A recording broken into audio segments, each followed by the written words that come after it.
성공하기로 마음먹었다면 꼭 이루어집니다. 당신이 그걸 선택했으니까요.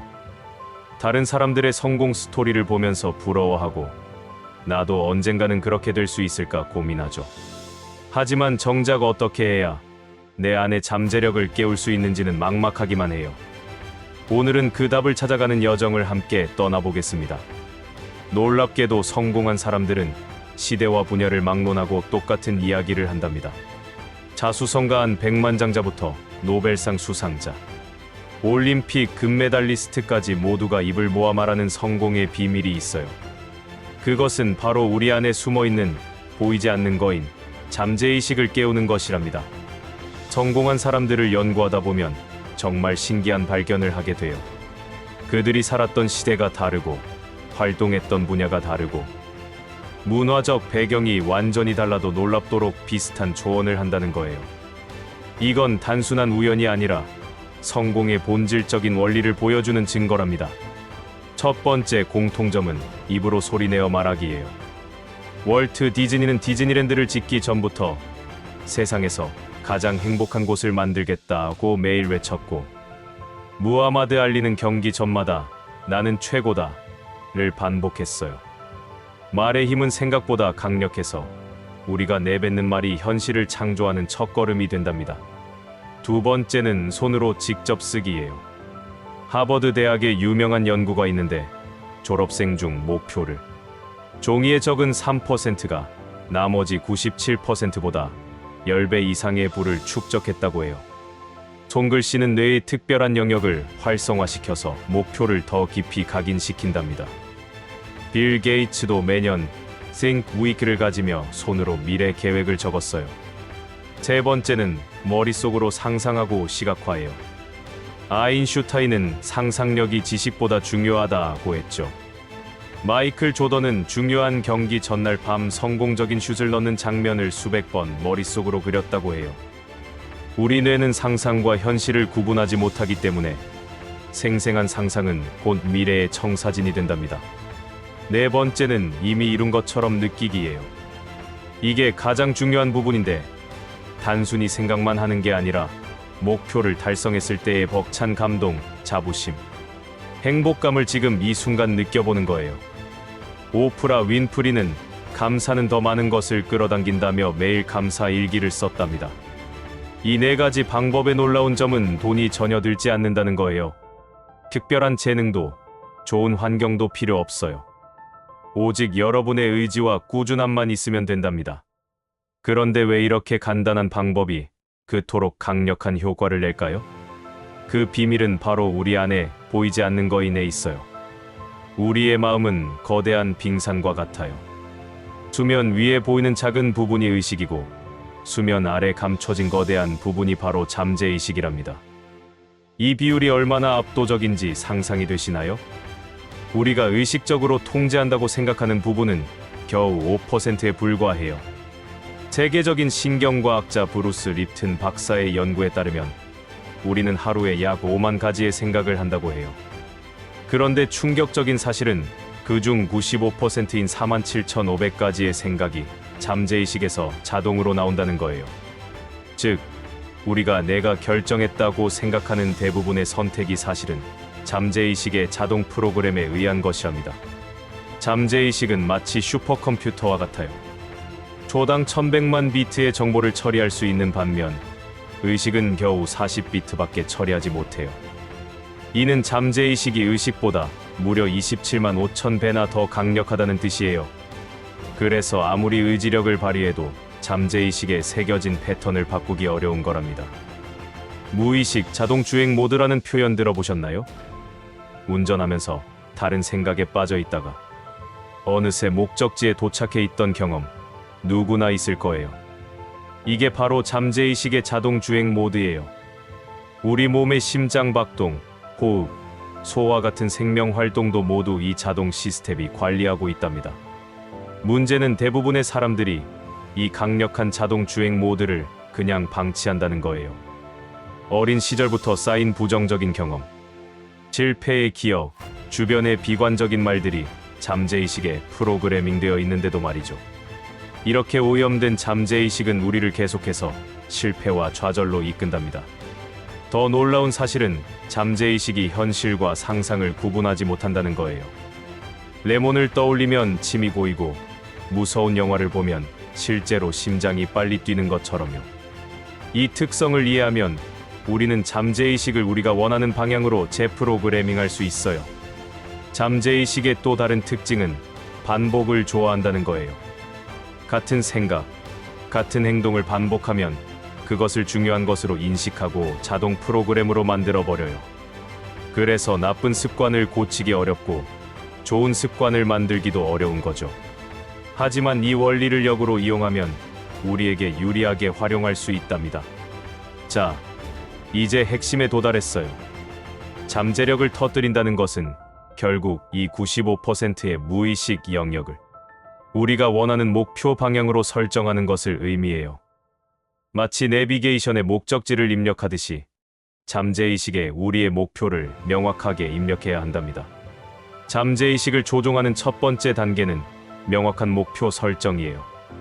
막연히 성공하고 싶다가 아니라 2025년 12월 31일까지 연봉 1억을 달성한다 처럼 구체적이어야 해요. 잠재의식은 명확한 지시를 좋아하거든요. GPS에 좋은 곳이라고 입력하면 길을 찾을 수 없듯이 잠재의식도 구체적인 좌표가 필요해요. 두 번째는 감정적 연결이에요. 단순히 목표를 정하는 것만으로는 부족해요. 그 목표를 달성했을 때의 기쁨, 자부심, 성취감을 미리 느껴보는 거예요. 잠재의식은 논리보다 감정에 훨씬 더 민감하게 반응하거든요. 목표와 강한 감정적 연결고리를 만들면 잠재의식이 그것을 최우선 과제로 인식해요. 세 번째는 일관된 반복이에요. 잠재의식은 반복을 통해 학습해요. 한두 번 시도하고 포기하면 아무 효과가 없어요. 최소 21일, 이상적으로는 66일 동안 매일 같은 메시지를 반복해야 잠재의식에 완전히 각인된답니다. 이것은 과학적으로 증명된 사실이에요. 네 번째는 알파파 상태 활용이에요. 우리 뇌는 잠들기 직전과 깨어난 직후의 알파파 상태가 되는데 이때가 잠재의식의 문이 가장 활짝 열리는 순간이에요. 이 골든타임을 활용하면 평소보다 10배 이상 효과적으로 메시지를 전달할 수 있어요. 많은 성공한 사람들이 아침 루틴을 중요시하는 이유가 바로 여기에 있답니다. 다섯 번째는 환경 조성이에요. 우리는 환경의 영향을 생각보다 많이 받아요. 목표와 관련된 이미지, 문구, 물건들로 주변을 꾸며보세요. 매일 보는 것들이 잠재의식에 서서히 스며들어 강력한 믿음으로 변한답니다. 비전 보드를 만드는 것도 좋은 방법이에요. 이 중에서도 가장 중요한 건 믿음이에요. 자신이 하는 일에 대한 확신이 없으면 잠재의식도 혼란스러워해요. 정말 될까? 라는 의심보다는 반드시 된다 는 확신을 가지고 접근해야 해요. 잠재의식은 우리의 진정한 믿음을 보완한답니다. 이 모든 과정은 정원을 가꾸는 것과 같아요. 씨앗을 심고 물을 주고 햇빛을 쬐게 하면 언젠가는 반드시 꽃이 피어나요. 조급해하지 말고 꾸준히 실천하면 여러분의 잠재의식은 놀라운 기적을 만들어낼 거예요. 일단 잠재의식의 목표가 제대로 입력되면 정말 신기한 일이 일어나요. 마치 최신 자동차의 자율주행 기능처럼 우리의 잠재의식이 목표를 향해 자동으로 운전을 시작한답니다. 이때부터는 의식적으로 어떻게 해야 하지? 라고 고민하지 않아도 돼요. 잠재의식이 알아서 최적의 경로를 찾아가거든요. 하루 47,500가지의 무의식적 생각들이 이제는 모두 한 방향을 향해 움직이기 시작해요. 평소라면 놓쳤을 기회들이 눈에 들어오고 필요한 정보가 우연히 나타나며 도움이 될 사람들을 만나게 돼요. 이것을 심리학에서는 RAS 망상활성계 현상이라고 부르는데 우리 뇌가 중요하다고 인식한 정보를 자동으로 필터링해서 보여주는 거예요. 예를 들어 볼게요. 새로운 차를 사고 싶다고 잠재의식에 입력하면 갑자기 거리에 그 차가 많이 보이기 시작해요.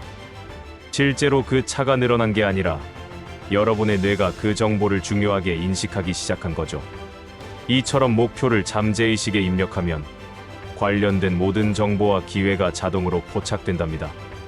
더 놀라운 건 문제 해결 능력이 급격히 향상된다는 거예요. 의식적으로 고민하지 않아도 잠재의식이 24시간 문제를 풀고 있어서 샤워할 때나 산책할 때 갑자기 번뜩이는 아이디어가 떠오른답니다. 많은 과학자들이 중요한 발견을 꿈에서 했다는 일화가 바로 이 때문이에요. 자동 주행 모드가 작동하면 저항이 줄어들어요. 전에는 귀찮고 힘들게 느껴졌던 일들이 자연스럽게 느껴지기 시작해요. 운동하러 가는 게 즐거워지고 공부하는 게 재미있어지며 목표를 향한 모든 활동이 놀이처럼 느껴진답니다. 이것이 바로 몰입 상태예요. 동조와 현상도 자주 일어나요. 생각만 하던 사람에게서 연락이 오거나 필요한 책을 우연히 발견하거나 중요한 정보가 저절로 찾아오는 일들이 늘어나죠. 칼 융은 이를 의미 있는 우연의 일치라고 했는데 사실 이건 우연이 아니라 잠재의식이 만들어낸 필연이랍니다. 가장 중요한 변화는 자신감이에요. 목표를 향해 자동으로 나아가고 있다는 걸 느끼면 불안과 두려움이 사라지고 확신이 생겨요. 이 확신은 다시 잠재의식을 강화시켜서 더 빠른 성장을 만들어내는 선순환 구조를 만든답니다. 마치 눈덩이가 굴러가며 점점 커지는 것처럼요. 드디어 그 순간이 찾아와요.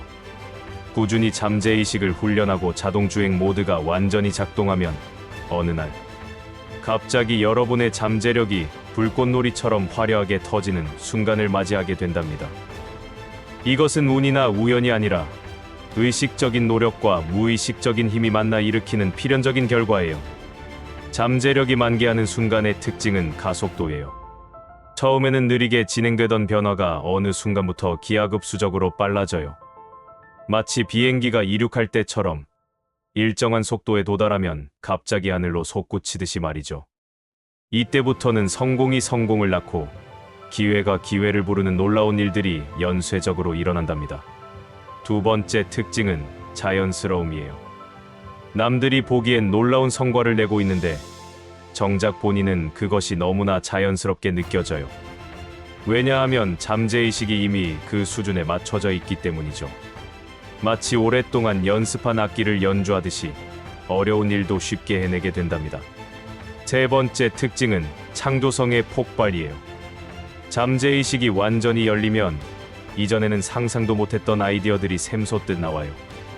문제를 보는 관점이 달라지고 남들이 보지 못하는 연결고리를 발견하며 혁신적인 해결책을 찾아내게 된답니다. 많은 예술가와 발명가들이 이런 순간을 신의 계시라고 표현하죠. 네 번째는 영향력의 확대예요. 여러분의 변화가 주변 사람들에게도 긍정적인 영향을 미치기 시작해요. 가족, 친구, 동료들이 여러분의 에너지에 감화되어 함께 성장하게 되죠. 이것이 바로 진정한 리더십의 시작이에요. 혼자만의 성공이 아닌 함께하는 성공으로 발전하는 거랍니다. 다섯 번째는 지속 가능한 성장이에요. 한 번 터진 잠재력은 일회성으로 끝나지 않아요. 오히려 새로운 시작이 되죠. 하나의 목표를 달성하면 더 큰 목표가 보이고 그것을 향해 다시 나아가는 선순환이 만들어져요. 이제 성공은 목적지가 아니라 여정이 된답니다. 가장 아름다운 변화는 내면의 평화예요. 외적인 성공과 함께 내면의 충만함도 찾게 돼요. 더 이상 남과 비교하지 않고 자신만의 속도로 성장하며 매 순간을 감사하게 여기게 되죠. 이것이 바로 진정한 잠재력의 만개, 인생의 불꽃놀이랍니다. 이제 이론은 충분히 알았으니 실천할 차례예요. 오늘부터 바로 시작할 수 있는 구체적이고 실용적인 가이드를 준비했어요. 이 방법들은 전 세계 수백만 명이 검증한 것들이니 안심하고 따라해보세요. 중요한 건 완벽하게 하는 것보다 꾸준히 하는 거랍니다. 첫 번째 단계는 목표 설정 워크숍이에요. 조용한 곳에서 30분 정도 시간을 내어 진정으로 원하는 것이 무엇인지 적어보세요. 1년 후, 3년 후, 5년 후의 모습을 구체적으로 그려보는 거예요. 돈, 건강, 관계, 성장 등 모든 영역에서 이상적인 모습을 상상해보세요. 이때 중요한 건 남의 기준이 아닌 나의 기준으로 설정하는 거예요. 두 번째는 파워 선언문 만들기예요. 목표를 현재형으로, 긍정적으로, 구체적으로 바꿔서 10개의 문장으로 만드세요. 예를 들어, 나는 건강하고 활력이 넘친다. 나는 월 1,000,000원을 벌고 있다. 나는 사랑하는 사람과 행복한 관계를 유지하고 있다. 같은 식으로요. 이 선언문을 매일 아침 저녁으로 큰 소리로 읽는 거예요. 세 번째는 시각화 명상이에요. 매일 오후에 1공분씩 눈을 감고 목표를 이룬 모습을 영화처럼 상상하세요. 단순히 이미지만 떠올리는 게 아니라 그 순간의 소리, 냄새, 촉감까지 생생하게 느껴보는 거예요. 성공한 순간 누구와 함께 있는지, 어떤 옷을 입고 있는지, 주변 사람들이 뭐라고 하는지까지 구체적으로 상상하세요. 네 번째는 감사 일기예요. 매일 잠들기 전 오늘 감사한 일 5가지를 적어보세요. 아무리 작은 일이라도 괜찮아요. 감사는 잠재의식을 긍정적으로 프로그래밍하는 가장 강력한 도구예요. 감사하는 마음은 더 많은 감사할 일을 끌어당긴답니다. 5번째는 미러 워크예요. 매일 거울을 보며 자신에게 긍정적인 말을 해주세요. 너는 충분히 가치 있어. 너는 할 수 있어. 나는 너를 사랑해 같은 말들이요. 처음엔 어색하겠지만 이것만큼 자존감을 높이는 방법은 없답니다. 6번째는 환경 정리예요. 부정적인 에너지를 주는 물건들을 정리하고 목표와 관련된 이미지나 문구로 공간을 꾸며보세요. 비전 보드를 만들어 매일 볼 수 있는 곳에 걸어두는 것도 좋아요. 환경이 바뀌면 마음도 바뀐답니다. 마지막으로 기록과 점검이에요. 매주 일요일마다 한 주를 돌아보고 변화를 기록하세요. 작은 변화라도 놓치지 말고 적어두면 나중에 큰 동기부여가 된답니다. 잘 안 되는 부분은 방법을 조금씩 수정하면서 자신에게 맞는 방식을 찾아가세요. 기억하세요. 이것은 마라톤이지 단거리 달리기가 아니에요.